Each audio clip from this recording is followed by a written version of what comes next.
Hello students, here our next lecture of class 10 subject science portion biology chapter heredity and evolution. तो heredity and evolution chapter हमने पढ़ना है fourth chapter of bio portion. इसमें जो evolution वाला जो portion है आपका वो सीबीएसई की तरफ से डिलीट कर दिया गया है, कट कर दिया गया है। तो हमने जो इस चैप्टर में पढ़ना है वो हम हेरिडिटी एंड हेरिडिटी के बारे में जानेंगे, वेरिएशंस के बारे में हम जानेंगे, वेरिएशंस क्या होते हैं, जो थोड़ा बहुत आइडिया हम लास्ट चैप्टर में वेरिएशन का लेके आए हैं रिप्रोडक्शन के टाइम पे, उन वेरिएशन की बात करेंगे, ट्रेड्स क्या क्या होते हैं और मेंडल्स के रूल्स हमने पढ़ने हैं, rules for the inheritance of trade, Mendel's contribution, Mendel का क्या कंट्रीब्यूशन रहा, मेंडल के लॉ कौन कौन से हैं वो हमने पढ़ने हैं, और सेक्स डिटर्मिनेशन, ये कुछ टॉपिक हैं जो हमने पढ़ने हैं। तो let's start heredity and evolution chapter heredity and evolution. तो देखिए आपने एक यूनिवर्सल फिनोमिना एक सुना होगा कि लाइफ बिगेट्स लाइक, आपने सुना होगा, एक इम्पॉर्टेंट और यूनिवर्सल फिनोमिना है लाइफ का। यहाँ पे जो लिविंग बीइंग प्रोड्यूस होते हैं, जो लिविंग बीइंग प्रोड्यूस जो भी लिविंग बीइंग होते हैं वो रिप्रोड्यूस होते हैं और अपने जैसे नए सिमिलर ऑर्गेनिजम्स को वो प्रोड्यूस करते हैं। हमने ये पढ़ा है, हमें ये पता है, अपने ही जैसे नए ऑर्गेनिज्म को प्रोड्यूस करते हैं। तो जो यंग वन होता है ना वो हमेशा रिजेंबल होता है किसके तरह, अपने पेरेंट्स की तरह, मतलब कि कुछ ना कुछ सिमिलैरिटी उसकी अपने पेरेंट्स की तरह होती ही होती है। और and also with each other, एक दूसरे के साथ भी, वो भाई बहन भी तो सिमिलैरिटी शो करते हैं ना, दो ऑफस्प्रिंग होंगे वो भी तो सिमिलैरिटी शो करते हैं।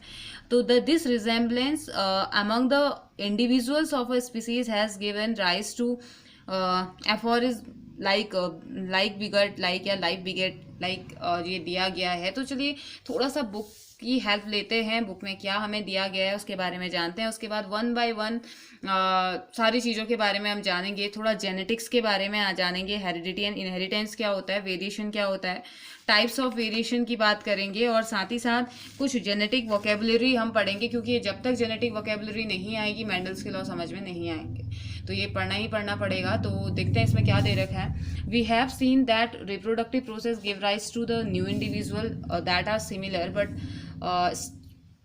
Stably different. तो हमने देखा है कि थोड़ा बहुत डिफरेंट होते हैं लेकिन सिमिलरिटी वो शो करते हैं। जो भी प्रोसेस होती है रिप्रोडक्शन की, उससे जो नए ऑर्गेनिज्म प्रोड्यूस होते हैं। We have discussed how some amount of variation is produce even during asexual reproduction. हमने देखा कि ए सेक्सुअल रिप्रोडक्शन में भी थोड़ी बहुत वेरिएशंस आते हैं या हम पढ़ते हैं ये।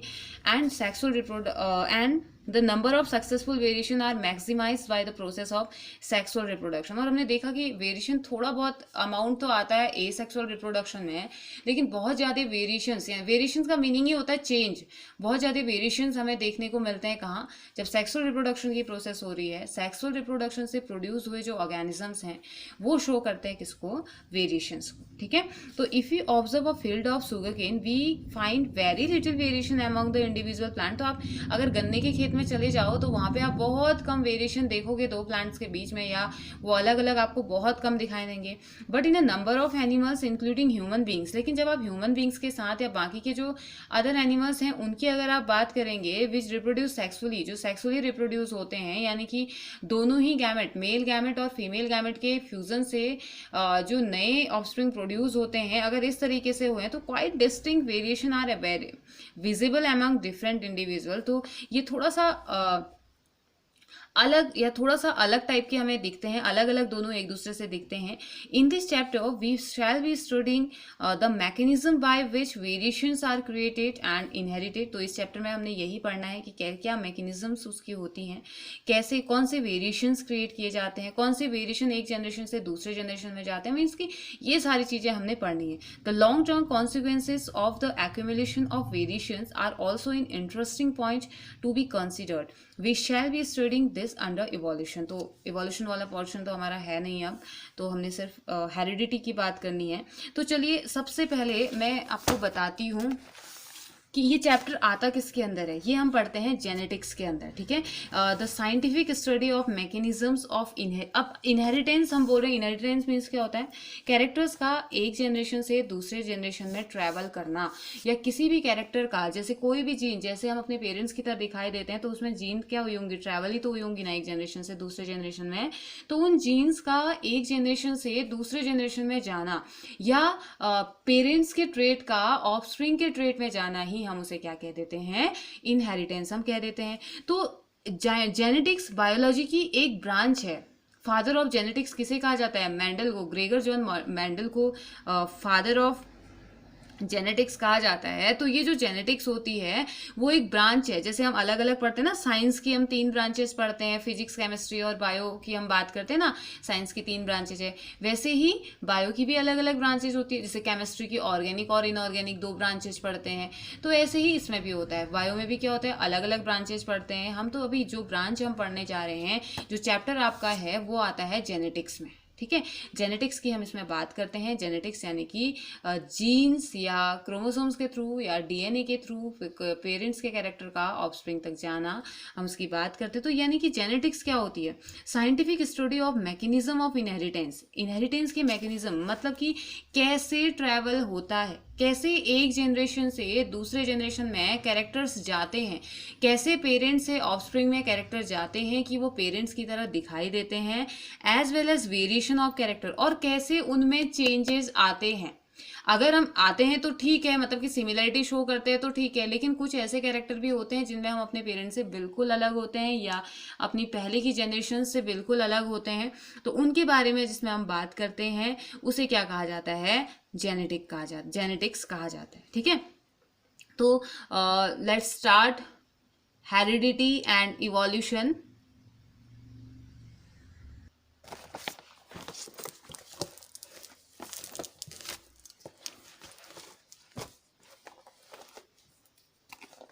Heredity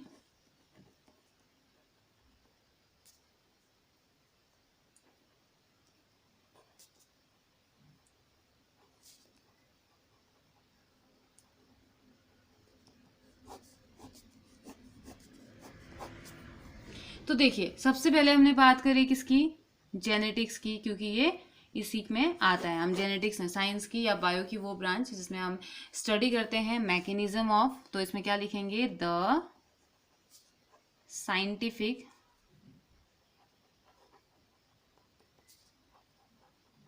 study of the mechanism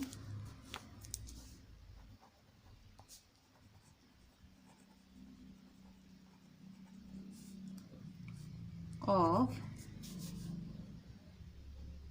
inheritance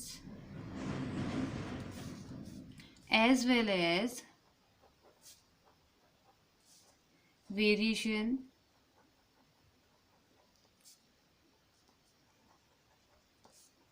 of characters from parents to offspring. Okay, ये तो हो गई हमारी जेनेटिक्स की डिफाइन। अब बात करते हैं हेरिडिटी एंड इनहेरिटेंस की। ठीक है, नेक्स्ट टॉपिक जो हमारा आता है वो आता है heredity and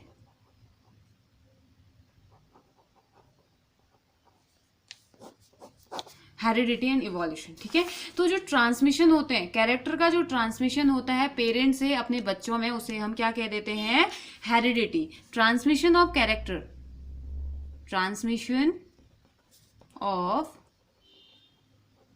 characters from the parents to their offsprings is called heredity। ठीक है, तो जो कैरेक्टर्स का ट्रांसमिशन होता है पेरेंट्स से उनके ऑफस्प्रिंग में, उसे हेरिडिटी बोलते हैं, या उसी को इनहेरिटेंस, इस पूरी प्रोसेस को इनहेरिटेंस कह दिया जाता है। एग्जाम्पल, अगर मैं इसका एग्जाम्पल दूं तो जैसे कि पेरेंट्स की ब्राउन या ब्लैक आईज हैं और ऑफस्प्रिंग की भी ब्लैक या ब्राउन आईज हैं, तो ये एक एग्जाम्पल है हेरिडिटी का। मीन्स की मान लीजिए दोनों पेरेंट्स ब्लैक आईज वाले थे, दो पेरेंट्स थे, दोनों ही ब्लैक आई वाले थे। अब बच्चा भी ब्लैक आई वाला ही तो है, तो इसका मतलब क्या हुआ, ये ब्लैक कलर हुआ है ना, एक जनरेशन से दूसरे जनरेशन में गया है। आइस के लिए ब्लैक कलर एक जनरेशन से दूसरे जनरेशन में ट्रेवल करके गया है, एक कैरेक्टर ही तो है, या आई कलर एक कैरेक्टर तो हुआ ना, या एक ट्रेड तो है जो जा रहा है एक जनरेशन से दूसरे जनरेशन में, तो इसे हम क्या कह देते हैं, हेरिडिटी। ठीक है, अब इसको हम डिटेल में बाद में पढ़ेंगे, पहले हम जान लेते हैं वेरिएशन के बारे में। ठीक है, अब वेरिएशन क्या होता है, the differences among the member of a species and offspring of the same parent are referred to as variation. तो एक ही स्पीसीज में एक ही पेरेंट्स के, मतलब कि जैसे एक स्पीसीज में आने वाले चेंजेस, एक वेरिएशन ये बोल दिया, दूसरा सेम पेरेंट्स की तरह नहीं दिखाई देने, मतलब कि अपने ही पेरेंट्स से अलग कैरेक्टरिस्टिक शो करना या अपने ही पेरेंट्स से थोड़ा अलग दिखाई देना, उसे क्या कह देंगे, वेरिएशन। वेरिएशन को नॉर्मली अगर आप सिंपल से टर्म में समझेंगे तो उसे चेंज, यानी कि अगर इसी का यही एग्जांपल, हेरिडिटी वाला ही एग्जांपल अगर मैं लूं कि दोनों पेरेंट्स ब्लैक आईज वाले थे, लेकिन जो ऑफस्प्रिंग पैदा हुआ वो ऑफस्प्रिंग ब्राउन आई वाला पैदा हो गया, यानी कि पेरेंट्स के एक कैरेक्टर, ये जो ब्लैक आई वाला कैरेक्टर है वो ट्रांसमिशन नहीं हुआ, उससे अलग हो गया, यानी कि आई कलर में वेरिएशन आ गया, आई कलर में चेंज आ गया, हम इसे बोलेंगे। तो क्या हो गया, पेरेंट्स दोनों ही ब्लैक आई वाले थे, लेकिन ऑफस्प्रिंग कैसे आई वाला हो गया, ब्राउन आई वाला हो गया, तो ये क्या हो गया, ये भी एक वेरिएशन है। अब इस वेरिएशन के होते हैं टाइप। ठीक है, ये वेरिएशन दो टाइप का होता है, एक वेरिएशन तो होता है हमारा क्या, सोमैटिक वेरिएशन, और दूसरा होता है जर्मिनल वेरिएशन।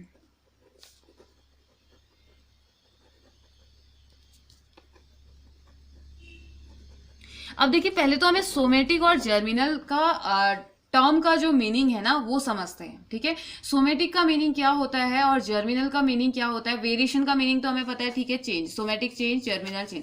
अब देखिए, बॉडी में जितनी भी सेल्स है ना, सिर्फ स्पर्म और एग सेल को छोड़ के, हमारी बॉडी में जैसे मेल की बॉडी में स्पर्म सेल को छोड़ के, फीमेल की बॉडी में एग सेल को छोड़ के जितने भी सेल हैं उन सभी को सोमैटिक सेल कहा जाता है, और स्पर्म और एग सेल को कहा जाता है जर्मिनल या जर्म सेल्स। ओके, यानी कि इसका मतलब कहीं ये तो नहीं हुआ कि सोमेटिक सेल्स में आने वाले चेंजेस को सोमेटिक वेरिएशन और जर्म सेल्स में आने वाले जर्म सेल्स की वजह से आने वाले चेंजेस को जर्मिनल वेरिएशन कह देंगे। यस, एग्जैक्टली यही होता है। वेरिएशन होता है एक चेंज आना, मीन्स कि किसी भी पॉपुलेशन में या हम जो पेरेंट से थोड़ा सा अलग जो नजर आते हैं वो एक चेंज है, वो एक वेरिएशन है, और इसी वेरिएशन को हमने दो पार्ट में डिवाइड कर दिया। तो एक पार्ट क्या है, सोमेटिक वेरिएशन, और दूसरा पार्ट है जर्मिनल वेरिएशन। तो सोमेटिक वेरिएशन एक ऐसा वेरिएशन होता है जो कि एक्वायर्ड कैरेक्टर्स के साथ होता है। अभी मैं इसको आपको इसकी मीनिंग बताऊंगी, यानी कि सोमेटिक वेरिएशन का जो इफेक्ट है ना, एक्वायर्ड का मीनिंग होता है बाद में जो चेंजेस आते हैं, बर्थ के बाद जो चेंजेस। चलिए पहले सोमेटिक वेरिएशन को समझते हैं। सोमेटिक वेरिएशन इफेक्ट है सोमेटिक सेल्स का, और सोमेटिक सेल्स क्या होती हैं, जर्म सेल्स के अलावा जो हमारी सेल होती हैं, स्पर्म या एग सेल के अलावा जो सेल्स होती हैं उन्हें हम सोमेटिक सेल्स बोलते हैं। और जो ये सोमेटिक सेल में आने वाले जो चेंजेस होते हैं वो कभी भी एक जनरेशन से दूसरे जनरेशन में नहीं जाते हैं। ये क्या होता है, आफ्टर बर्थ ही हमारी बॉडी में आते हैं, हमारे अपने इंटरेस्ट की वजह से ये आते हैं, हमारे इन्वायरमेंटल फैक्टर्स की वजह से ये आते हैं, लाइट की वजह से ये आता है, टेम्परेचर की वजह से ये चेंज आता है, आप कैसा खाना खा रहे हो, न्यूट्रिशन की वजह से ये चेंजेज आता है, और ऑर्गन्स का यूज और डिसयूज इसमें आता है। तो ये सभी किसमें आते हैं, सोमेटिक वेरिएशन में। यानी कि सोमेटिक वेरिएशन एक एक्वायर्ड वेरिएशन है। एक्वायर्ड मीनिंग क्या होता है, एक्वायर्ड वेरिएशन का मतलब ये होता है कि आफ्टर बर्थ जो चीजें आपने सीखी हैं, एक्वायर्ड करिए। अब जैसे ना कि हम हंसते हैं, हम रोते हैं, हमारे कुछ इंटरेस्ट होते हैं, जैसे हमारे कुछ इंटरेस्ट होते हैं कि जैसे अगर आपके पेरेंट्स टीचर हैं तो हो सकता है आपका कोई इंटरेस्ट ना हो टीचर बनने में, हो सकता है आप कुछ और करना चाहते हो, तो वो एक एक्वायर्ड कैरेक्टर है, वो एक एक्वायर्ड वेरिएशन हम कहेंगे कि नहीं, आपके पेरेंट्स टीचर हैं तो जरूरी नहीं आप भी टीचर बनो आगे जाके, है ना। और ऐसे बहुत सारी चीजें मीन्स कि जरूरी नहीं है कि जो चीज आपके पुराने से चलते आ रहा है वही आप भी करें। तो सोमेटिक चेंजेस ऐसे चेंज होते हैं जो कि ना ही पेरेंट्स से ऑफस्प्रिंग को मिलते हैं और ना ही एक जनरेशन से दूसरे जनरेशन में ये ट्रेवल करते हैं। ठीक है, तो आया ना समझ में, एक जनरेशन से दूसरे जनरेशन में जो नहीं जाते हैं वो सोमेटिक वेरिएशन होते हैं। अपनी बॉडी में खुद से आए हुए ये चेंजेस होते हैं जो हम खुद से एक्वायर करते हैं अपने इन्वायरमेंट के बेसिस पे। अभी जब हम इनके बारे में पढ़ेंगे तो आपको पूरा क्लियर हो जाएगा। अभी के लिए बस इतना याद रखिए कि सोमेटिक सेल्स वो सेल्स होती हैं जो कि बॉडी में से मतलब कोई भी पार्ट एक जनरेशन से दूसरे जनरेशन में इनहेरिटेड नहीं होता है, यानी कि जर्म सेल्स को छोड़ के जितनी भी बॉडी में सेल्स हैं सभी की सभी सोमेटिक सेल्स हैं। और जो जर्मिनल सेल्स हैं, जो जर्म सेल्स होती हैं, वो हमारी मेल में स्पर्म सेल और फीमेल में एग सेल्स होती हैं। ओके, तो चलिए बात करते हैं कि इसका रीजन क्या हो सकता है। तो सोमेटिक वेरिएशन का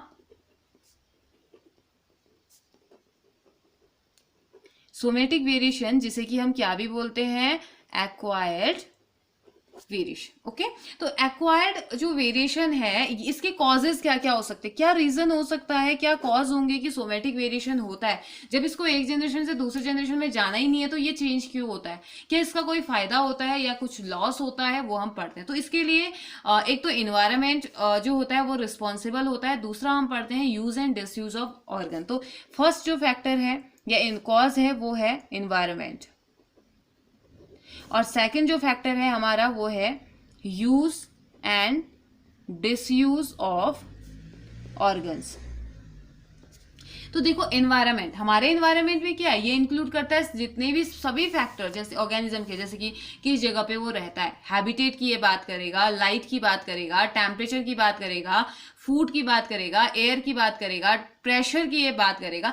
हमारे इन्वायरमेंट में जितनी भी चीजें प्रेजेंट है ना, उन सारी चीजों की वजह से भी कोई ना कोई चेंजेस हमारे सोमेटिक सेल में आता है, और इनकी वजह से कोई भी चेंज नहीं आने वाला है हमारे जर्मिनल सेल्स में। ठीक है, तो इसमें होता क्या है, चलिए इन्वायरमेंट फैक्टर की हमने बात करी कि ये सभी चीजों को इंक्लूड करेगा, तो थोड़ा सा कुछ फैक्टर हम पढ़ते हैं। जैसे कि इन्वायरमेंटल फैक्टर के बेसिस पे हम पढ़ रहे हैं लाइट को, लाइट क्या रोल प्ले करता है। अब देखो जब भी अब देखो ये सभी के साथ होता है। ठीक है, जब भी अब ह्यूमन स्किन है, हमारी टैनिंग होती है ना, हम क्या बोलते हैं, अगर धूप में चले जाते हैं तो स्किन क्या हो जाती है, डार्क हो जाती है। ऑफ कोर्स सबकी होती है, स्किन डार्क हो जाती है। तो strong sunlight tan the human skin को कैसे टैन कर देती है। अब देखो सबसे पहले तो आपको ये पता होना चाहिए कि ह्यूमन की बॉडी में जो डार्क कलर, जो लाइट कलर होता है, उसके लिए रिस्पॉन्सिबल कौन होता है। ठीक है, तो हमारी बॉडी में जो डार्क कलर होता है, जो कि ब्राउनिश ब्लैकिश कलर का, या कोई बहुत ज्यादा डार्क, मतलब किसी का कलर बहुत ज्यादा डार्क, किसी का कम डार्क, किसी का बिल्कुल, कोई बहुत ज्यादा गोरे और थोड़े से लाइट जो होते हैं, तो उसके लिए टोटली डिपेंड है हमारी बॉडी में प्रेजेंट एक पिगमेंट, और उस पिगमेंट का नेम होता है क्या, मिलानिन। मिलानिन जो कि responsible for skin colour in human. ये तो याद कर ही लो। मिलेनिन एक ऐसा पिगमेंट है जो कि रिस्पॉन्सिबल होता है ह्यूमन की बॉडी में कलर के लिए। अब कैसे, देखो जिसकी बॉडी में जितना ज्यादा मिलेनिन होगा इट मीन्स कि वो उतना ज्यादा डार्क होगा। ठीक है, अगर कोई बहुत डार्क है इट मीन्स कि उसकी बॉडी में मिलेनिन पिगमेंट, जैसे प्लांट्स में ग्रीन कलर होता है ना, क्लोरोफिल होता है ना, ग्रीन पिगमेंट, ठीक वैसे ही ह्यूमन बॉडी में जो ब्लैक पिगमेंट हम कह सकते हैं वो क्या होता है, मिलेनिन होता है। जिसकी बॉडी में मिलेनिन जितना ज्यादा होगा उसकी बॉडी में ब्लैकनेस या डार्कनेस उतनी ज्यादा होगी, और जिसकी बॉडी में मिलेनिन जितना कम होगा उसकी बॉडी उतनी ही फेयर होगी। ओके, तो अब देखो इसी का एग्जाम्पल, मैंने मेलानिन आपको इसलिए बताया क्योंकि हम इसी को लेके पढ़ रहे हैं। अब होता क्या है ना कि जैसे हम धूप में निकलते हैं, बहुत टाइम तक अगर धूप के प्रेजेंस में आप बिल्कुल रहो तो आपकी स्किन बिल्कुल टैन हो जाती है, यानी कि बिल्कुल डार्क पैचेस आपकी स्किन में आ जाते हैं। तो ये किस वजह से होता है, मेलानिन की वजह से, जो कि हमारे एपिडर्मल सेल में प्रेजेंट रहता है। तो मेलानिन क्या करता है, मेलानिन का नॉर्मली काम क्या होता है ना कि वो नॉर्मली ये हेल्पफुल होता है। ये हम वेरिएशन के बेसिस पे पढ़ रहे हैं, वेरिएशन आया या नहीं आया, आपकी बॉडी, मान लो ये आपकी बॉडी का पार्ट है, ये पहले ऐसा था, व्हाइट था, ठीक है, लेकिन आप धूप के एक्सपोजर में आए, तो इसने पैचेस बना दिए, ब्लैकिश कलर के पैचेस बना दिए, तो ये हुआ या नहीं हुआ चेंज, कलर तो चेंज हुआ ना, तो एक वेरिएशन हुआ या नहीं हुआ, लाइट की वजह से होने वाला वेरिएशन। यानी कि होता क्या है ना, मिलानिन, वैसे जिसकी बॉडी में मिलानिन होता है वो एक अच्छा सिंबल है कि आप डार्क हो तो अल्ट्रावायलेट रेज से आपको बचाने का, काफी हद तक बचाने का ये मिलानिन काम करता है, अल्ट्रावायलेट सन से आने वाली अल्ट्रावायलेट रेज का। और ये जो टैनिंग होती है ये क्या होता है, एक एडेप्टिव वेरिएशन होता है। अब ये जरूरी नहीं कि ये टैनिंग कहीं भी नहीं जाने वाली है एक जनरेशन से दूसरे जनरेशन में। आप थोड़े दिन के लिए धूप में मत निकलो, ये टैनिंग खत्म हो जाएगी। तो एक वेरिएशन है, वेरिएशन बताया गया है आपको। और साथ ही साथ फिर इसका फिनोमिना अलग होता है कि धूप में जब आते हैं तो कैसे होता है। हमारी बॉडी में जो डीएनए प्रेजेंट होता है, इसके बीच में प्रेजेंट रहते हैं हाइड्रोजन बॉन्ड। हाइड्रोजन बॉन्ड जैसे ही टेम्परेचर ज्यादा होता है, यानी कि आप धूप में निकलते हैं, तो उस टाइम पे ये हाइड्रोजन बॉन्ड टूट जाते हैं और उनमें ही मिलानिन आना स्टार्ट हो जाता है बिकॉज ऑफ सनलाइट से प्रोटेक्ट करने के लिए। तो इसलिए क्या हो जाता है, डार्क पैचेस हो जाते हैं। और जैसे ही आप अंदर जाएंगे या जैसे ही आप कुछ दिनों के लिए धूप की प्रेजेंस में नहीं आ रहे हैं, लाइट की प्रेजेंस में नहीं आ रहे हैं, सनलाइट की प्रेजेंस में, तो तब ये क्या हो जाते हैं, वापस से जुड़ जाते हैं, जैसे होते हैं वैसे, जैसे पहले थे वैसे हो जाते हैं और वापस से अपने ओरिजिनल कलर में वो आ जाते हैं। यानी कि मतलब मेरे बताने का मतलब ये है कि सोमेटिक वेरिएशन हम पढ़ रहे हैं। सोमेटिक वेरिएशन में मैंने बोला कि आपको दो फैक्टर रिस्पॉन्सिबल होते हैं, एक एनवायरमेंटल फैक्टर और दूसरा use and disuse of organ ना। तो एनवायरमेंटल फैक्टर में डिपेंड हम पार्ट्स पढ़ रहे हैं। लाइट, लाइट क्या करता है, या इसको सनलाइट बोल दीजिए। अगर आपको लाइट समझ में नहीं आ रहा तो सनलाइट, सनलाइट की प्रेजेंस, ये सिर्फ मेलानिन के लिए होगा फिर, हाँ ये इसी एग्जांपल के लिए होगा अगर आप सनलाइट बोल रहे हो। तो अगर हम धूप की प्रेजेंस में या सनलाइट की प्रेजेंस में अगर हम जा रहे हैं तो उस टाइम पे हमारी स्किन टैन हो जाती है because of a pigment melanin which is responsible for skin colour in human. तो यहाँ पे क्या हो जाएगा, कलर चेंज हो जा रहा है, कलर डार्क हो रहा है, इट मीन्स की एक चेंज इसमें आ गया। ठीक है, उसके बाद दूसरा पढ़ते हैं न्यूट्रिशन। इन्वायरमेंटल फैक्टर में ही दूसरा पढ़ते हैं न्यूट्रिशन। अब देखो एक रिमार्केबल एग्जाम्पल इसका है, बहुत अच्छा एग्जाम्पल इसका हम पढ़ते हैं, effect of food in afforded by honey bee. Honey bee में क्या होता है ना, हनी बी के अलग अलग, हमें पता है कि एक क्वीन होती है, वर्कर्स होते हैं, ड्रोन्स होते हैं, हम इनकी बात करते हैं। तो एक जो पहले लार्वल स्टेज में आता है, ठीक है, ये हमें पता है कि हनी बी पहले लार्वल स्टेज में होता है।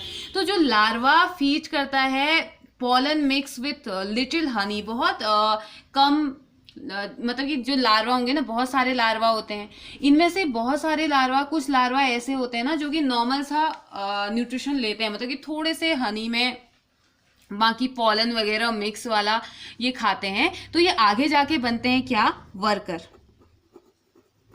या इनको क्या कहा जाता है, ऐसे वर्कर बनते हैं जो स्टेराइल फीमेल बनते हैं। यानी कि ऐसी फीमेल हनी बी जो आगे जाके रिप्रोड्यूस नहीं कर सकती है और ज्यादा हनी बी को बनाने की कैपेबिलिटी इसके पास नहीं है। कौन, न्यूट्रिशन का एग्जांपल पढ़ रहे हैं। न्यूट्रिशन में हमने पढ़ा हनी बी, हम पढ़ रहे हैं कि हनी बी में जो लार्वा होते हैं उनमें से लार्वा, वो लार्वा जो कि बहुत कम हनी, अपने हाइव में प्रेजेंट बहुत कम हनी और पॉलन मिक्स वगैरह ये खा रहे होते हैं, मतलब बी ब्रेड उसे कहा जाता है, एक सिंपल सा ब्रेड वो खा रहे हैं, तो उस टाइम पे वो स्टेराइल हो जाते हैं, यानी कि वो आगे जाके रिप्रोड्यूसिंग कैपेबिलिटी को खो देते हैं और वर्कर में कन्वर्ट हो जाते हैं। और वहीं वो वर्कर या वो लार्वा, वो जैसे मान लो इन सभी ने क्या खाया, बी ब्रेड खाया, यानी कि नॉर्मल थोड़ा बहुत हनी खाई और उसके बाद पॉलन मिक्स खाया। लेकिन वहीं पे एक लार्वा और था जो क्या खा रहा था, रॉयल जेली, एक secretion, mouth secretion of nursing worker. इसमें जो नर्सिंग वर्कर होते हैं उनके माउथ का सीक्रेशन खिलाया जा रहा था उसको, जो कि रॉयल जेली के नाम से जाना जाता है, जो कि रियल हनी होता है, उन्हीं से, तो उसी के माउथ की जेली, माउथ पोर्शन से ही तो ये बनता है ना सारा, हनी वगैरह ही तो बनता है। माउथ सीक्रेशन, पॉलन खाया, फिर उन्होंने उसका माउथ से सीक्रेशन किया, माउथ से वापस निकाला, हनी बना। तो ये क्या होता है, ये वाला रॉयल, उसे कहा जाता है रॉयल जेली। जो रॉयल जेली खाता है ना, वो आगे जाके किस में कन्वर्ट हो जाता है, क्वीन में। तो है ना इंटरेस्टिंग। अरे हनी बी का तो बहुत सारे इंटरेस्टिंग मेथड मींस कि आपको पढ़ने को मिलते हैं, तो अभी तो मैं बता नहीं रही हूँ, आगे आऊंगे तो बताऊंगी। हैप्लोडिप्लॉन्टिंग लाइफ साइकिल इनकी होती है, जिसमें कि मेल जो होता है वो हैप्लॉइड होता है और फीमेल डिप्लॉइड होती है, कुछ इस तरीके का भी होता है। खैर अभी आप कंफ्यूज हो जाएंगे तो मैं ये नहीं बता रही हूँ। न्यूट्रिशन में हमने पढ़ा हनी बी, जहाँ पे को हमने पढ़ा कि ये बहुत सारे लार्वा हनी बी के होते हैं, उनमें से कुछ लार्वा होते हैं जो कि फीड करते हैं नॉर्मल सा खाना जो खाते हैं, न्यूट्रिशन उनको नहीं मिलता है प्रॉपर, तो स्टेराइल फीमेल बन जाती है जो कि आगे जाके वर्कर बनती है। लेकिन उनमें से एक लार्वा ऐसा था जो कि रॉयल जेली को खा रहा था और आगे जाके क्वीन बना और फर्टाइल क्वीन बना। ठीक है, तो ये फर्टाइल फीमेल होती है। ठीक है, तो आया समझ में, ये है न्यूट्रिशन। नेक्स्ट ये था हमारा न्यूट्रिशन। इन्वायरमेंट में हमने लाइट एंड न्यूट्रिशन के बेसिस पे पढ़ा। नेक्स्ट अब पढ़ते हैं second, use and disuse. Use and disuse of organ में भी कुछ इसी तरीके का एक इंटरेस्टिंग मैं आपको बताती हूँ, एक इंटरेस्टिंग एग्जाम्पल मैं आपको बताती हूँ। नॉर्मली कंटिन्यूस होता क्या, यूज एंड डिसयूज का मतलब क्या है कि आप आपकी बॉडी का कोई ऑर्गन कितना यूज हो रहा है और कितना आप उसे नहीं यूज कर रहे हो, इस पे ये डिपेंड करता है। ठीक है, तो देखो एग्जाम्पल, एक प्लेयर है जो कि अपने मसल्स को बनाने के लिए डेली एक्सरसाइज कर रहा है। डेली एक्सरसाइज उसने किया तो उसने क्या करा, उसने एक्वायर किया एक अच्छी सी बॉडी, एक strong body, more muscular body than the one who does not take exercise, जो एक्सरसाइज नहीं कर रहा है। मतलब कि दो लोग हैं, एक जो एक्सरसाइज करता है और एक जो एक्सरसाइज नहीं करता है। ठीक है, उसमें से ये जो है वो एक्सरसाइज कर रहा है तो क्या होगा, इसकी बॉडी काफी अच्छी होगी, इसकी बॉडी हेल्दी होगी, इसके मसल्स बहुत अच्छे होंगे, जबकि इसके नहीं होंगे क्योंकि ये एक्सरसाइज कर ही नहीं रहा है। जबकि ये भी वही लड़का है और ये भी उसी स्पीसीज का लड़का है, या अगर हम बॉयज की या गर्ल्स की किसी की भी बात करें, मतलब स्पीसीज सेम है। स्पीसीज सेम होने के बावजूद उन्होंने जब चेंज किया, किसमें, अपनी हैबिट्स में चेंज किया।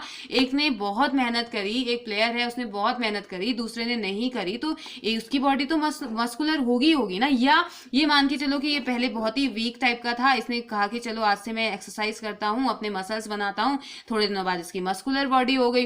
तो अब क्या हुआ, एक चेंज आया या नहीं आया, आया ना चेंज। लेकिन अब जरूरी थोड़ी है कि इसकी मस्कुलर बॉडी है तो इसके आने वाली जनरेशन भी मस्कुलर बॉडी वाले होंगे, नहीं होंगे ना। क्यों, क्योंकि इसकी बॉडी में सोमेटिक सेल्स में चेंजेस है। वो मसल्स क्या है, सोमेटिक सेल्स ही तो है ना। तो ये होता है हमारा सोमेटिक वेरिएशन। ठीक है, और ऐसे ही एक और एग्जाम्पल अगर मैं आपको दूं तो सपोज कीजिए दो शेर हैं, ठीक है, दो लायन या टाइगर जो भी आप कहो, दो लायन है।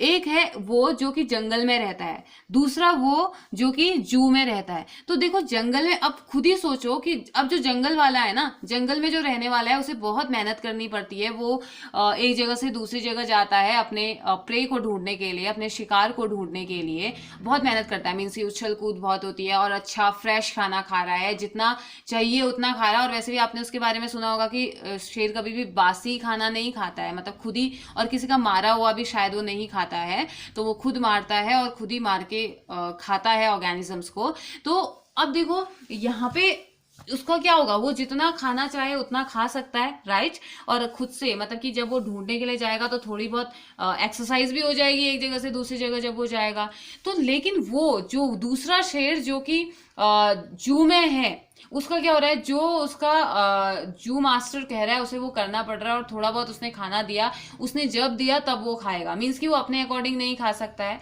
वो जितना चाहे उतना नहीं खा सकता है। तो उसमें से वीक कौन होगा, ऑफकोर्स जो जू में रहता है वो वीक होगा, और जो जंगल में रहता है, जो फॉरेस्ट में रहता है, उसकी अच्छी खासी बॉडी होगी। तो ये एक वेरिएशन है या नहीं है, दोनों शेर ही हैं, दोनों एक ही स्पीसीज है, लेकिन दोनों की बॉडी अलग अलग है। क्यों, क्योंकि उसमें सोमेटिक वेरिएशन है। एक एक्सरसाइज करता है, मीन्स कि एक की बॉडी इधर उधर जाती है तो एक्सरसाइज टाइप हो जाती है, दूसरे की एक्सरसाइज नहीं होती है। एक को प्रॉपर खाना मिलता है, दूसरे को नहीं मिल रहा है, कभी टाइम टू टाइम मिल रहा है, भरपेट नहीं मिल रहा है। तो ये क्या हो जाते हैं, हमारे सोमेटिक वेरिएशन। ठीक है, और ये किसका पार्ट था, use and disuse of organ. Means कि एक शेर ने अपने ऑर्गन का यूज किया, दूसरे ने अपने ऑर्गन्स का यूज नहीं किया, तो वो क्या हो गया, वीक हो गया, अब वो यूज भी नहीं कर सकता है। दूसरा हमने जो एग्जाम्पल पढ़ा प्लेयर वाला, उसने अपने ऑर्गन्स का यूज किया, उसने मसल्स बनाई, जबकि दूसरे ने नहीं बनाई। ठीक है, तो ये तो था हमारा क्या, सोमेटिक वेरिएशन। आई होप आपको समझ में आया बेटा। अगर समझ में नहीं आया तो आप मुझसे पूछ सकते हो, ओके। कुछ भी अगर समझ में नहीं आता है तो आप पूछिए।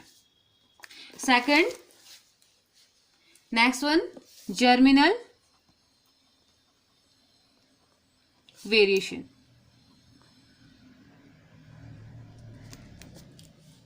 Germinal variation affect the germ cells of an organism. Germ cells किसी, और ये क्या होते हैं, इनहेरिटेबल।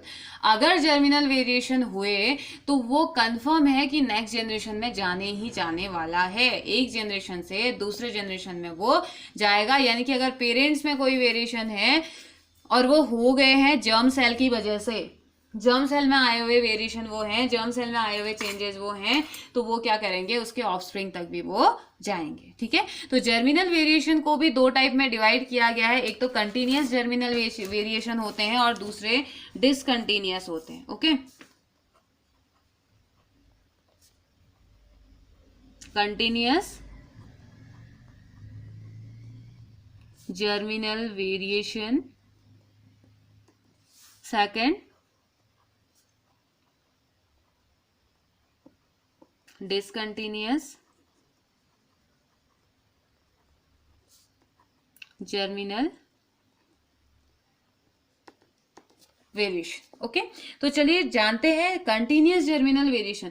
ये रेफर करता है छोटे से डिफरेंसेस को. एक एवरेज कंडीशन में थोड़ा बहुत जो डिफरेंस आता है उसे रेफर करता है. इसको कहा जाता है, मीन्स की it refer to a small differences from the average condition. Average condition में से थोड़ा सा डिफरेंस जो देखने को मिलता है उसे हम कंटिन्यूस बोलते हैं. इसमें क्वांटिटेटिव कैरेक्टर्स होते हैं, जैसे कि हाइट की हम बात करते हैं. ठीक है, हाइट इन मैन और मिल्क यील्ड इन काउ, कोई बड़ा होगा कोई छोटा होगा. ये एक कंटिन्यूस जर्मिनल वेरिएशन है, मतलब कि नॉर्मल सा होता है. किसी की हाइट की बात कर दो, अब 50 लोग हैं, 50 की हाइट सेम थोड़ी होगी ना, किसी की बड़ी होगी किसी की छोटी होगी, तो एक छोटा सा डिफरेंस है. ठीक है, और 50 गायें हैं, सब थोड़ी ना सेम मिल्क यील्ड करती होगी, कोई ज्यादा करेगा कोई कम करेगा. तो ये अनस्टेबल है और कंट्रीब्यूट नहीं करता है. ऐसे नई स्पीसीज के फॉर्मेशन में इसका कोई कंट्रीब्यूशन नहीं होता है. किसका?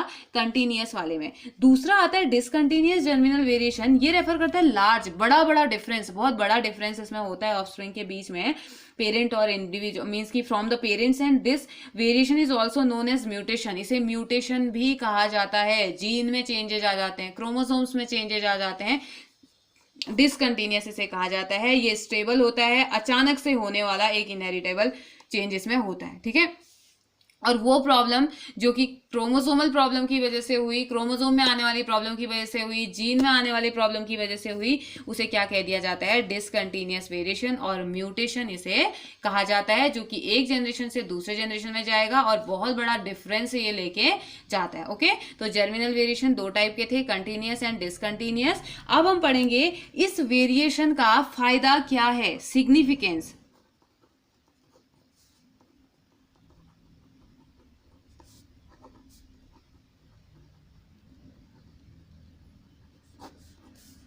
Significance of variation. वेरिएशन का क्या फायदा है? तो it form a raw material for evolution.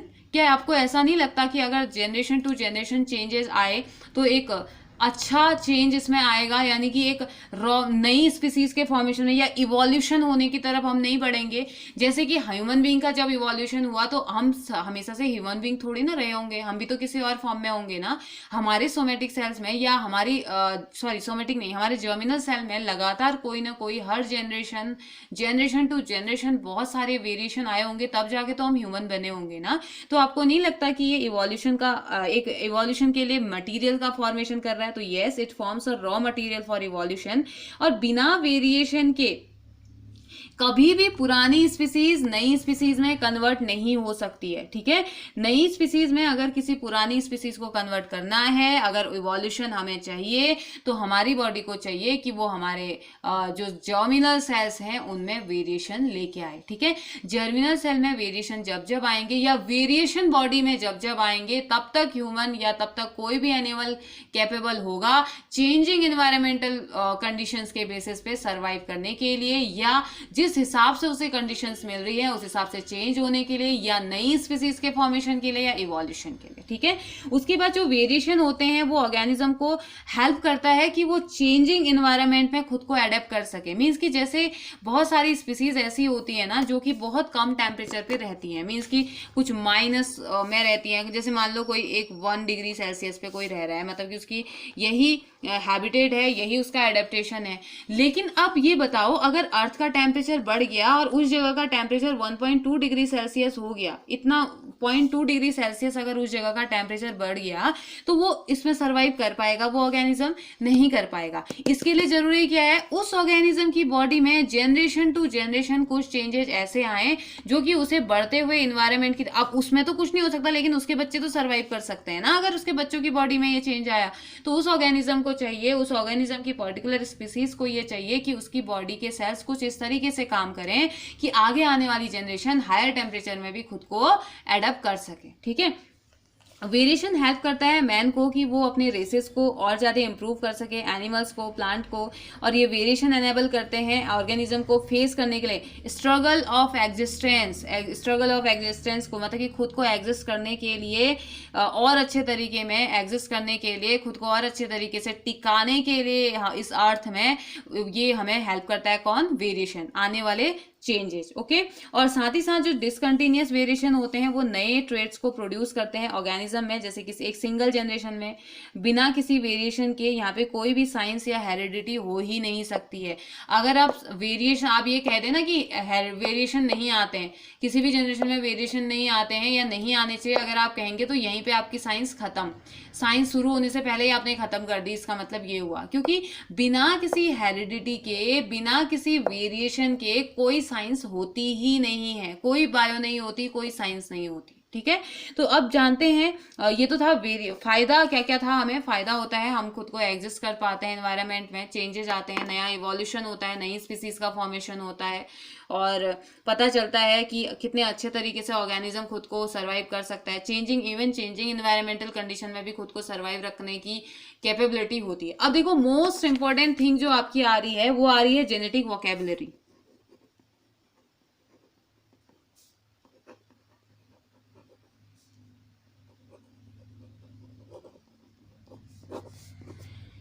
Genetic vocabulary. अब देखो, आज तक आपने इंग्लिश में पढ़ी होगी, अब आप बायो में भी पढ़ते, तो सबसे पहले हम जानते हैं जीन के बारे में। जीन क्या होता है? हम बहुत पढ़ते हैं ना, जीन, क्रोमोसोम्स, बहुत सारी चीजें। तो ऐसे आज बहुत सारे टर्म्स हम सीखने वाले हैं जो कि बहुत ज्यादा इंपॉर्टेंट है। जैसे जैसे आप टॉपिक की तरफ आगे बढ़ेंगे वैसे वैसे आपको यही टर्म यूज करने पड़ेंगे, यही टर्म मैं यूज करूंगी और जल्दी से आपके दिमाग में आ जाना चाहिए कि हाँ ये तो ये होता है। ठीक है, जीन क्या होता है? A gene may be defined as the unit of inheritance. Inheritance की एक यूनिट होती है, unit of inheritance, which is carried from the parents by a gamete in a chromosomes. जो कि पेरेंट्स से आता है, किसकी? एक गैमेट के फॉर्म में आता है, किसमें? क्रोमोसोम्स के साथ आता है, और ये कंट्रोल करता है क्या? Control the expression of characters in young one. जो नया बेबी होगा उसके एक्सप्रेशन को कंट्रोल करने का काम इसी जीन का होता है। मीन्स कि सीधे सीधे अगर आप कह दो, वही स्किन कलर वाला बोले, तो उस मेलेनिन के लिए भी कोई ना कोई जीन जरूर होगा जो कि वो लेके आता है। ठीक है, कुछ इस तरीके का। तो जीन क्या होती है? Unit of inheritance.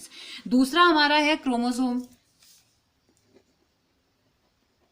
ये तो आप 9th में भी पढ़ के आ चुके हैं ना बेटा, क्रोमोसोम्स, जीन। तो क्रोमोसोम थ्रेड लाइक स्ट्रक्चर होता है, तागे की तरह स्ट्रक्चर होता है।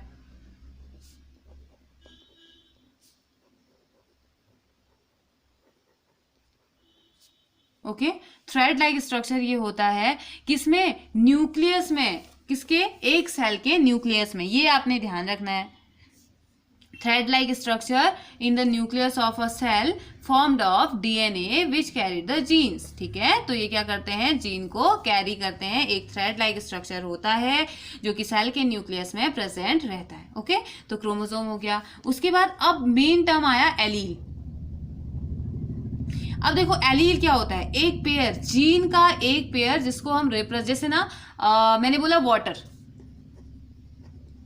ठीक है, वाटर। आपने केमिस्ट्री में इसे क्या लिख दिया? H2O। तो ये भी तो वाटर ही है ना, इसे भी तो हम वाटर ही बोलेंगे और इसे भी हम वाटर ही बोल रहे हैं, लेकिन लिखने का तरीका क्या है? अलग हो गया। इसको आपने केमिकल फॉर्मूला बोल दिया, इसको आपने कॉमन नेम बोल दिया, है ना, कॉमन नेम वाटर, या कॉमन नॉर्मली जो यूज किया जाता है। तो है तो पानी, ये भी पानी ही है और ये भी पानी ही है, लेकिन इसको हमने H2O बोल दिया, इसको हमने वाटर बोल दिया। तो ठीक वही है कि जीन को जिससे रिप्रेजेंट किया जाता है, आप ऐसे ही समझिए, जीन को जिससे रिप्रेजेंट किया जाता है, मतलब कि a pair of gene that control the true alternative expression of the same character and have the same sides. जैसे कि हाइट के लिए मैंने कहा, अब देखो, जीन कभी भी ना, कोई भी जीन पेयर में होती है, कभी भी कोई भी जीन अकेले नहीं होती। जैसे मैंने बोला कि हाइट, हाइट क्या होगी? या टॉल होगी या शॉर्ट होगी। तो मैंने कह दिया कि ठीक है, ये टॉल हाइट के लिए मैंने कैपिटल टी बोल दिया, और शॉर्ट हाइट के लिए मैंने बोल दिया स्मॉल टी, स्मॉल टी। तो ये इसके क्या हो गए? Small T and capital T क्या हो गए? ये इसके एलील्स हो गए। ठीक है,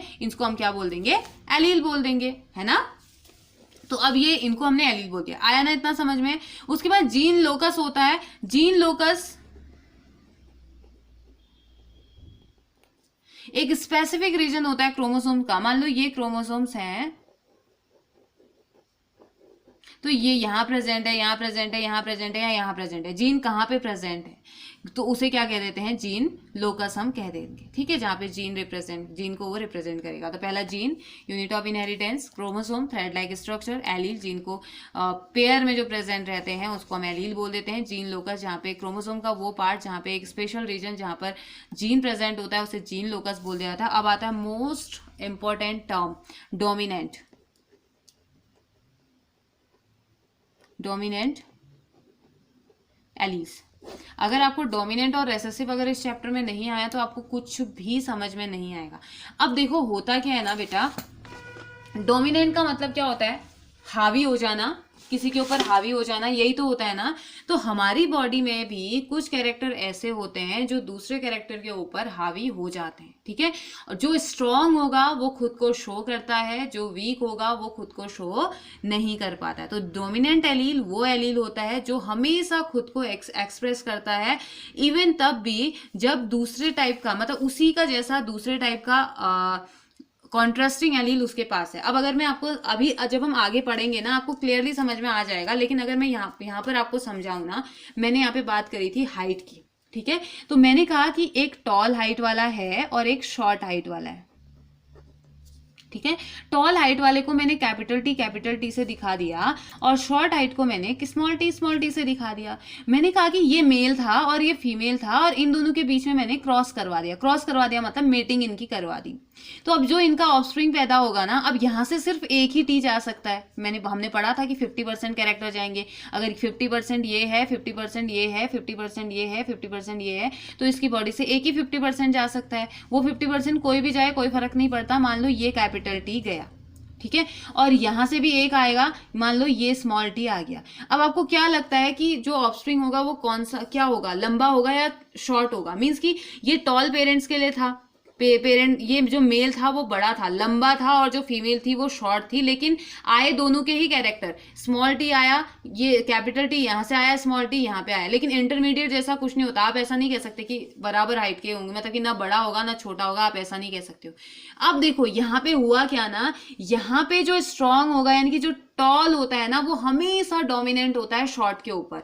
मतलब कि यहाँ पे जो ये कैपिटल टी और स्मॉल टी है ना, यहाँ पे जो ये ऑफस्प्रिंग होगा ये हमेशा टॉल होगा। क्यों? क्योंकि इसके पास एक कैपिटल टी है और एक कैपिटल टी के पास इतनी कैपेबिलिटी है कि स्मॉल टी वाले के इफेक्ट को छुपा दे। तो डोमिनेंट वो होता है जो दूसरे के ऊपर हावी हो जाता है, इवन तब भी जब कॉन्ट्रास्टिंग कैरेक्टर उसके पास है। स्मॉल टी तो था ही ना, या तो स्मॉल टी होता ही नहीं, लेकिन इवन उसके पास स्मॉल टी था उसके बावजूद भी वो टॉल हुआ। हमेशा इस कंडीशन में हमेशा ही ऐसा होगा, टॉल वाला ही क्या होता है, शॉर्ट पे डोमिनेंट होता है। यानी कि डोमिनेंट एलील वो एलील होता है जो खुद को एक्सप्रेस करने की कैपेसिटी रखता है।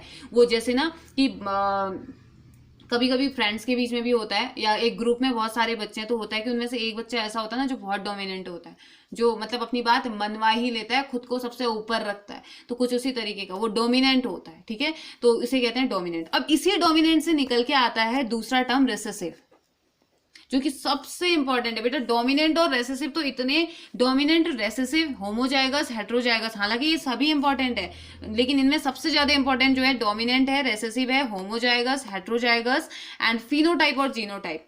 अगर आपको ये टर्मिनोलॉजी समझ में आ गई ना, ये वोकेबुलरी आपको समझ में आ गई, तो आपको जेनेटिक्स थोड़ी बहुत, मतलब जेनेटिक्स की स्टार्टिंग तो आपको समझ में आ गई। और जेनेटिक्स से अच्छा पोर्शन कोई होता ही नहीं है। मीन्स कि अगर आप बायो पढ़ रहे हैं और बायो में अगर आपको जेनेटिक्स थोड़ी सी भी समझ में आ गई ना, तो आपको लगेगा कि जेनेटिक्स से अच्छा तो कोई सब्जेक्ट होता ही नहीं है, मतलब कि जेनेटिक्स से अच्छा पोर्शन शायद बायो में कोई होता ही नहीं है। सबसे अच्छा, सबसे ज्यादा इंटरेस्टिंग, सबसे ज्यादा नॉलेजेबल पोर्शन अगर कोई है तो वो जेनेटिक्स है, और उसमें ये टर्म्स हैं। अगर ये टर्म आपको आ गए तो आपको, आप सीधे सीधे बता सकते हो, मीन्स कि आप किसी को देख के भी बता सकते हो। नॉर्मली अपने घर में भी आप बता सकते हो, अच्छा आप, मेरी हाइट लंबी है तो इसलिए है क्योंकि हो सकता है कि मेरे पास, और ऐसा नहीं कि ये अब देखो एक कंडीशन और हो सकती है बेटा इसमें, ये तो ऐसे था लेकिन ये ऐसे था, हो सकता है ना, ये कंडीशन भी तो हो सकती है। उस टाइम पे यहाँ से तो टी आएगा, अगर ये आ गया तो ठीक है तब भी टॉल होगा, यहाँ से टी और यहाँ से ये कैपिटल टी आ गया तब भी टॉल, ठीक है। ये प्योर टॉल इसे कह देंगे। अभी इसको समझेंगे, इसको भी हमने समझना है, तो उससे पहले रिसेसिव हम जान लेते हैं, ठीक है। रिसेसिव एलील, अब देखो रेसेसिव एलील, डोमिनेंट एलील क्या था, ऐसा एलील जो कि खुद को शो करता है, और रेसेसिव एलील वो जो खुद को शो नहीं कर पाता है। सिंपल सा टर्म, डोमिनेंट वो जो खुद को शो करेगा, डोमिनेंट एलील या डोमिनेंट कैरेक्टर वो कैरेक्टर जो खुद को शो करने की कैपेबिलिटी रखता है, जबकि रेसेसिव एलील वो एलील होता है जो फेल हो जाता है खुद को एक्सप्रेस करने में। कब? जब उसके साथ डोमिनेंट वाला एलील होता है। रेसेसिव एलील वो एलील होता है जबकि वो डोमिनेंट की प्रेजेंस में अपने आप को शो नहीं कर पाता है, अपने आप को शो करने की कैपेबिलिटी उसमें नहीं होती है, उसे क्या कह दिया जाता है, रेसेसिव एलील। जैसे कि ये है, यहाँ पे को कैपिटल टी और स्मॉल टी है। अब ये है तो रेसेसिव ना, इसके पास 50% तो अपने कैरेक्टर है ही है, लेकिन डोमिनेंट इसके आसपास प्रेजेंट है, इसलिए ये खुद को एक्सप्रेस नहीं कर पाता है, तो रेसेसिव। अब इन सिंपल टर्म हम क्या कहेंगे, डोमिनेंट जीन या डोमिनेंट एलील वो एलील है, डोमिनेंट कैरेक्टर वो कैरेक्टर है जो खुद को शो करता है रेसेसिव की प्रेजेंस में भी, जबकि रेसेसिव एलील वो एलील है जो खुद को शो नहीं कर पाता है जब उसके आसपास डोमिनेंट वाला प्रेजेंट हो। हाँ, जब ये इस फॉर्म में होगा ना, और रेसेसिव को हमेशा स्मॉल लेटर से और डोमिनेंट को हमेशा कैपिटल लेटर से इंडिकेट किया जाता है या रिप्रेजेंट किया जाता है, इस बात का बहुत ध्यान देना, ठीक है। कभी भी आप किसी भी कैरेक्टर को, किसी भी ट्रेट को अगर आप डोमिनेंट बोलेंगे तो उसे हमेशा कैपिटल लेटर से इंडिकेट करेंगे, और जो रेसेसिव होगा उसको हमेशा स्मॉल लेटर से इंडिकेट करेंगे। हालांकि जब ये वाली कंडीशन आएगी तो तब वो खुद को शॉर्ट शो कर देगा। जरूरी थोड़ी सारे बच्चे लंबे ही होते हैं, कुछ छोटे भी तो होते हैं ना, तो इसका मीन्स कि उनमें ये वाली कंडीशन है, ठीक है। सिर्फ यही कंडीशन है जहां पे रेसेसिव हो सकता है। ओके, तो ये तो पढ़ लिया हमने डोमिनेंट और रेसेसिव। फिर आता है होमोजाइगस ऑर्गेनिज्म। होमोजाइगस, होमो मीन्स क्या होता है बेटा, ये तो हम पढ़ते हुए आ रहे हैं। होमोजाइगस, होमो मीन्स होता है सेम। होमोजाइगस ऑर्गेनिज्म यानी कि एक ऐसा ऑर्गेनिज्म जिसमें दोनों के दोनों एलील क्या होते हैं, सेम लोकी पे प्रेजेंट रहते हैं, क्रोमोसोम्स के सेम होमोलोगस क्रोमोसोम में, यानी कि ये है तो ये भी इसी पोर्शन में होगा, ये भी इसी पोर्शन में होगा, यहीं कहीं प्रेजेंट होंगे, तो उसको क्या बोल देते हैं, होमोजाइगस। अब इसके लिए एग्जाम्पल मैं आपको बताऊं, एग्जाम्पल है ये, दोनों सेम है, कैपिटल टी होमोजाइगस हो गया, capital T small T heterozygous हो गया, और स्मॉल टी होमोजाइगस हो गया। सेम, जहां पर सेम है, अभी सेम है मतलब कहीं पे सेम एक ही जगह पे तो मिलते होंगे ना, मीन्स की एक ही इसको यहाँ पे वाला जीन अलग होगा, यहाँ पे वाला जीन अलग होगा, इसका मतलब कि ये टी यहीं होगा और ये वाला टी भी यहीं कहीं होगा, और ऐसे कैपिटल टी भी यहीं होगा, कैपिटल टी भी यहीं कहीं, मतलब इसी सेम लोकस में वो प्रेजेंट होंगे या नहीं होंगे, तो उसे हम क्या कह देते हैं, होमोजाइगस ऑर्गेनिजम्स या होमोजाइगस ट्रेट हम बोल देते हैं। यानी कि कैपिटल दोनों ही सेम होंगे, हालांकि है तो दोनों ही टी, इस ये टी फॉर भी ट्री ही होगा, ये टी फॉर भी ट्री ही होगा ना, जो भी आप पढ़ते हैं, टी फॉर टी पढ़े, ट्री पढ़े, जो भी आप पढ़ रहे हैं तो पढ़ेंगे तो वही, लेकिन वो कैपिटल है, इट मीन्स कि वो डोमिनेंट की हम बात कर रहे हैं, वो स्मॉल है, इट मीन्स हम रेसेसिव की बात कर रहे हैं। और साथ ही साथ देखिए एक ही में आपको सारे आंसर मिल जाएंगे, यही जीन है, यही एलील है, और ये डोमिनेंट एलील है, स्मॉल हो गया तो इसे रेसेसिव बोल दिया। अब होमोजाइगस, कैपिटल टी बोल दिया तो ये होमोजाइगस हो गया, और स्मॉल टी बोल दिया तो हेट्रोजाइगस हो गया। यानी कि होमोजाइगस ऑर्गेनिज्म जिसमें जो कैरेक्टर्स हैं, जो ट्रेड्स हैं वो सेम हैं, तो वो होमोजाइगस, इवन भले आप डोमिनेंट की बात करें, रेसेसिव की बात करें। अब बात आती है हेट्रोजाइगस की। हेट्रोजाइगस क्या होगा, दिस वन इज हेट्रोजाइगस, जहां पर हेट्रोजाइगस वो ऑर्गेनिज्म जिसमें कि दो एलील के जो कैरेक्टर होते हैं वो अलग अलग होमोलोगस क्रोमोसोम में अलग अलग अनलाइकली प्रेजेंट रहते हैं, उसे हेट्रोजाइगस बोल दिया जाता है। जैसे कि इन पी प्लांट विच यही वाला टी और टी, पी प्लांट मेंडल ने लिया था इसलिए मैं पी प्लांट बोल रही हूँ, तो अभी समझ में आपको आएगा नहीं, तो टी और टी क्या हो गया, ये हेट्रोजाइगस है हाइट के लिए टी, हम टॉलनेस और ड्वार्फनेस होता है ना, तो मेंडल ने जो रिप्रेजेंट किया था टॉल वाले को कैपिटल टी से और शॉर्ट वाले को ड्वार्फ ना बोल के, डी ना बोल के उसने स्मॉल टी बोल दिया था, ठीक है, इसमें कंफ्यूज नहीं होना है। तो टॉल के लिए कैपिटल टी और ड्वार्फ के लिए स्मॉल टी उन्होंने बोल दिया था, क्योंकि अगर डी करते तो बहुत ज्यादा कंफ्यूजन क्रिएट हो जाता, जो हम आगे पढ़ने वाले हैं उसमें, ठीक है। तो फिलहाल ये आप याद कीजिए कि ये हो गया हेट्रोजाइगस, जहाँ पे को अलग अलग एक डोमिनेंट जीन है, एक रेसेसिव जीन है। ओके, आया समझ में। उसके बाद एक और टर्म आता है, दूसरी वोकेबुलरी जो हमारी आती है वो होती है क्या, जीनोटाइप। अब देखो जीनोटाइप नाम से नहीं पता चल रहा जीन से रिलेटेड कुछ होगा, पता चल रहा है ना। तो देखो genotype of an individual refers to the sum total of gene inherited from both the parents irrespective of whether they are expressed or not. मतलब कि जीनोटाइप वो कैरेक्टर होते हैं एक पेरेंट से, अगर 1000 जीन गए तो वो टोटल के टोटल 1000 जीन अगर ऑफस्प्रिंग में गए तो उसे हम क्या बोल देंगे, जीनोटाइप। भले ही उन्होंने खुद को शो किया हो या ना किया हो, नेक्स्ट जनरेशन में जाके वो रेसेसिव मतलब हेटेरोजाइगस कंडीशन में आ गए थे, नहीं खुद को शो कर पाए, जैसे ये स्मॉल टी शो नहीं कर पा रहा ना, लेकिन वो गया तो है दूसरे जनरेशन में। तो वो जो जा रहा है मतलब कि टोटल सम टोटल होता है जो रेफर करता है किसको, दोनों ही पेरेंट्स से, एक पेरेंट से क्या, दोनों दो पेरेंट्स से अगर 2000 चले गए तो 2000 के 2000 को हम क्या बोल देंगे, जीनोटाइप बोल देंगे। जैसे कि जीनोटाइप क्या हो सकता है, gene, T T capital T small T, ये सब क्या हो गए, जीनोटाइप हो गए। किस किस के लिए, ये प्योर टॉल, इसे क्या बोल देंगे फिर हम, प्योर टॉल बोल देंगे, इसे प्योर ड्वार्फ बोल देंगे, इसे हेट्रोजाइगस टॉल बोल देंगे, है ना। तो ये कुछ इस तरीके से यहाँ पे चलता है और इसे ड्वार्फ बोल देंगे। उसके बाद दूसरा आता है फिनोटाइप। जीनोटाइप तो जीन से रिलेटेड हो गए। नेक्स्ट हम पढ़ते हैं फिनोटाइप, ठीक है। अब फिनोटाइप कैरेक्टर, वो कैरेक्टर फिनोटाइप ना, मैं आपको फिनोटाइप को याद करने का तो एक अच्छा सा तरीका आपको बता सकती हूँ। आपको फिजिकल अपीयरेंस तो समझ में आता है ना।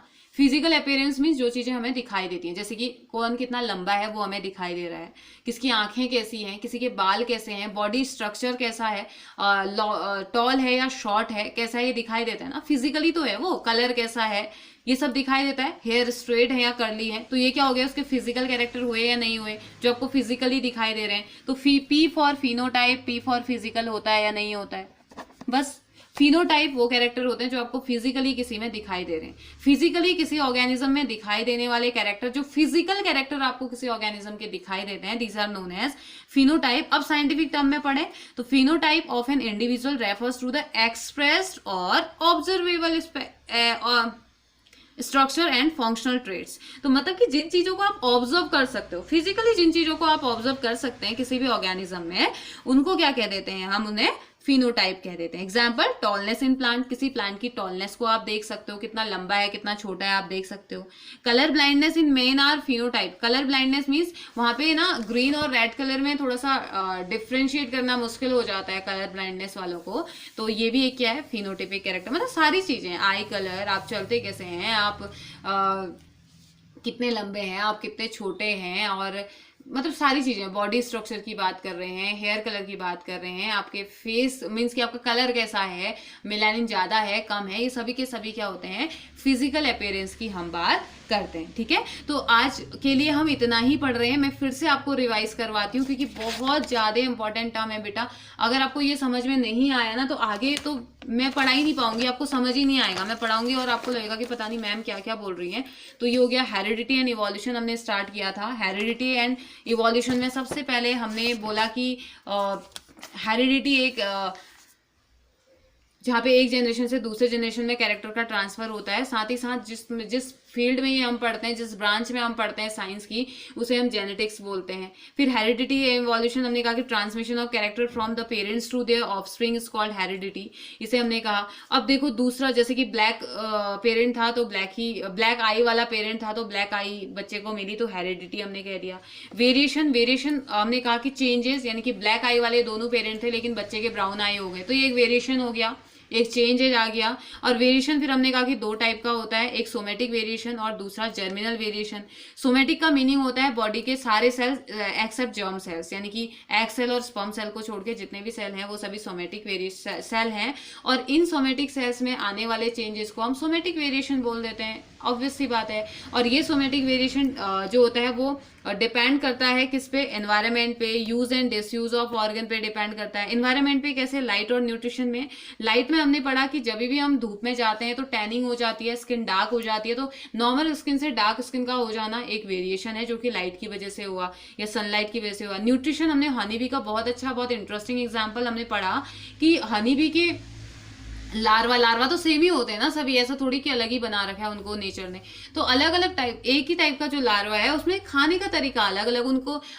बाकी एक ऐसा होता है जिसको रॉयल जेली दी जाती है, बाकी सबको क्या दिया जा रहा है, एक नॉर्मल सा बी ब्रेड दिया जा रहा है जिसमें कि पॉलन वगैरह है, कुछ रॉयल जेली उसमें नहीं है। तो जिसने रॉयल जेली नहीं खाई वो स्टेराइल हो जाता है, उसकी बॉडी में इतनी कमी हो जाती है न्यूट्रिशन की कि वो फीमेल स्टेराइल हो जाती है, वो आगे जाके रिप्रोड्यूस नहीं कर सकती है।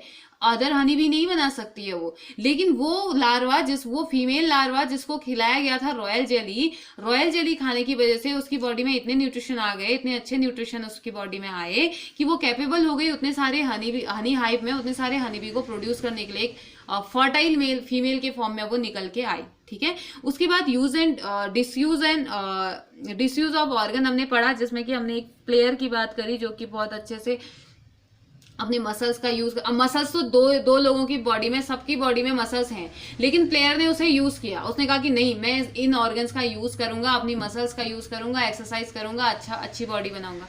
जबकि दूसरा वाला मसल्स तो उसके पास भी थी ना, लेकिन उसने नहीं किया तो उसकी वैसी ही रह गई जैसा वो था, नॉर्मल सा, लेकिन उसने अपनी बॉडी अच्छी बना दी।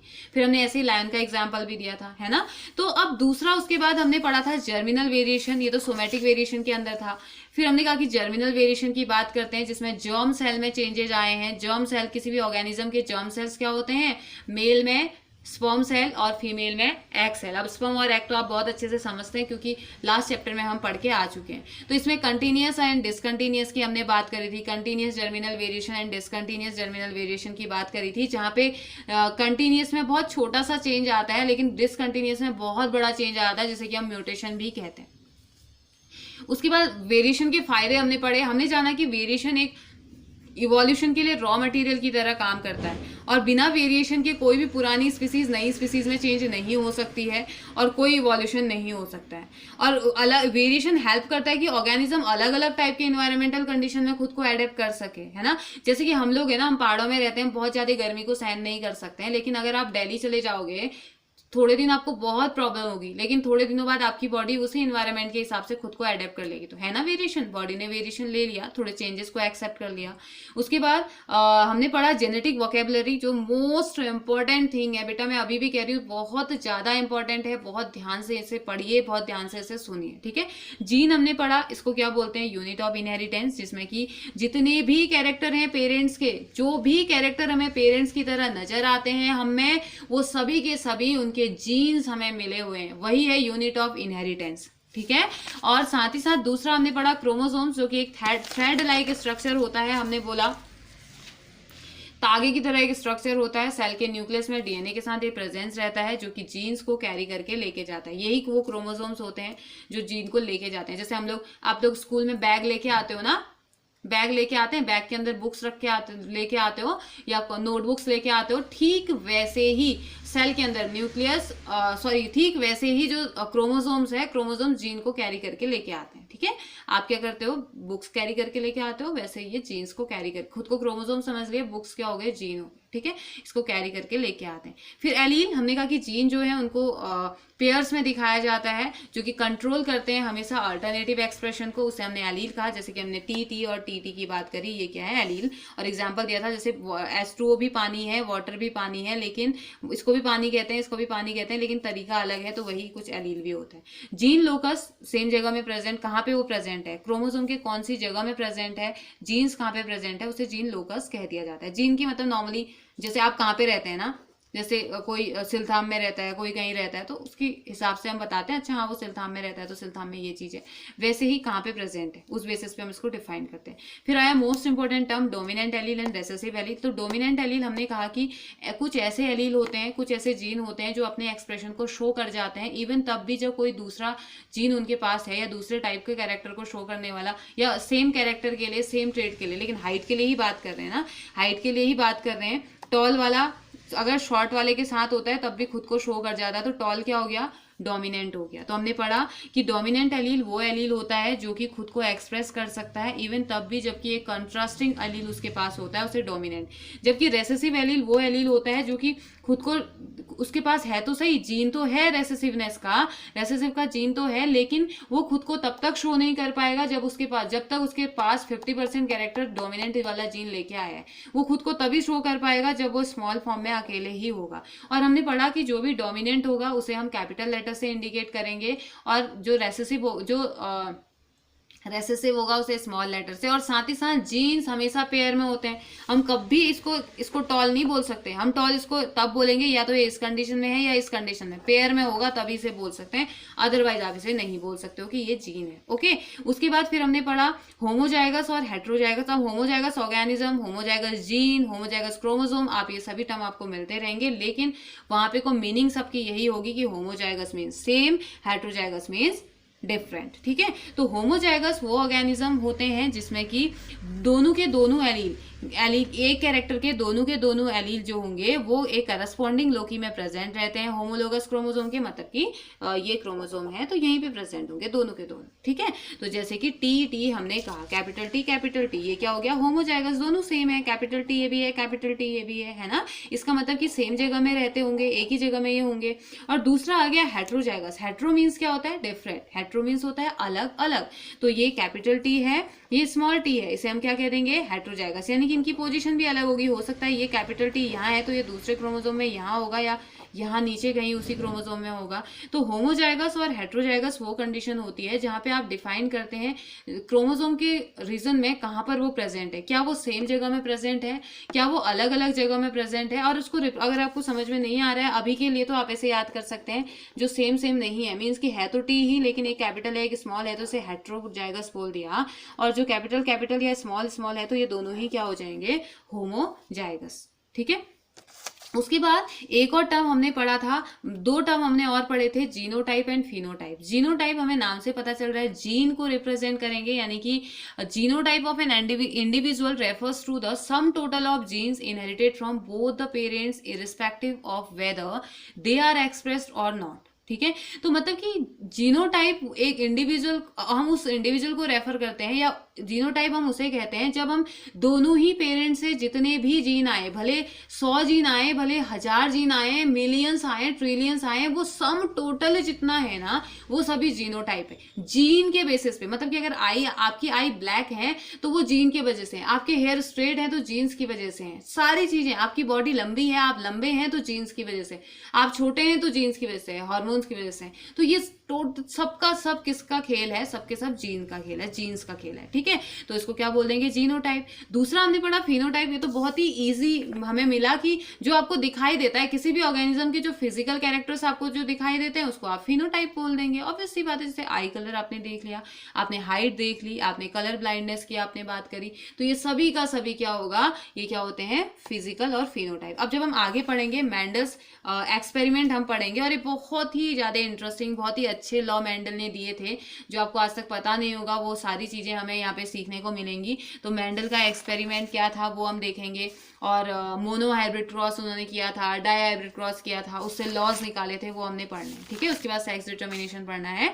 उसके बाद ये चैप्टर आपका इतना ही है, क्योंकि जो पोर्शन बड़ा वाला जो पोर्शन था इवोल्यूशन वाला पोर्शन, वो आपका कट कर दिया गया है, वो है नहीं अब आपके। ठीक है, तो उसके बाद नेक्स्ट ही स्टार्ट करेंगे। तो तब तक के लिए बेटा पढ़िए, आज तो इतना ज़्यादा किया नहीं है लेकिन बहुत ज़्यादा इंपॉर्टेंट हमने किया है, और इसको पढ़िए, इसे रिवाइज कीजिए, नोट करते रहिए, नोट्स बनाइए। अगर आप नोट्स नहीं बनाएंगे तो उसका कोई फायदा नहीं होगा, आप भूल जाएंगे। ठीक है, तो पढ़िए, जो समझ में आता है वो समझ में आता है, ठीक है, जो नहीं आता है वो पूछिए। ठीक है, हैव ए नाइस डे।